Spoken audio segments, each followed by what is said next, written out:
In today's video, I'm going to teach you how to use the dependency column in Monday.com.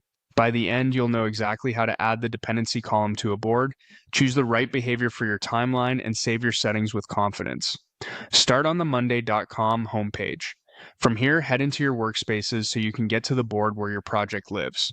Open the board you want to manage. If you don't see the right one, make sure you're in the correct workspace or that you have permission to edit the board structure, since only certain roles can add columns.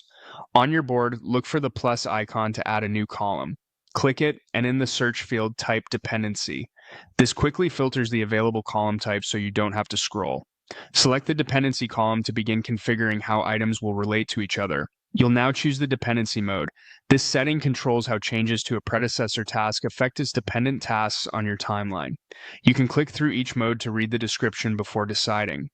Flexible allows dependent items to shift dates when their predecessor moves, but it gives you some leeway and won't force strict alignment if you manually adjust dates later. Strict enforces tighter rules. When a predecessor changes, dependent items are automatically moved to maintain the correct order and spacing, reducing manual corrections.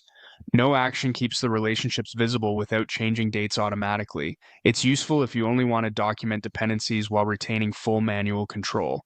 Explore each option's explanation so you understand the impact, then choose the one that best matches your team's workflow. Next, choose which column will be used for item dependencies. This typically means selecting the date or timeline column that represents your schedule. If your board already uses a date or timeline column for planning, pick that one so dependencies can shift those dates correctly. If you have multiple scheduling columns, select the one that truly drives your plan to avoid confusion. When your mode and scheduling column are set, click Save. Your dependency column is now added to the board. From here, you can open any item and link it to the tasks it depends on. As you build out these relationships, updates will follow the mode you selected, helping you spot bottlenecks early and keep your plan realistic.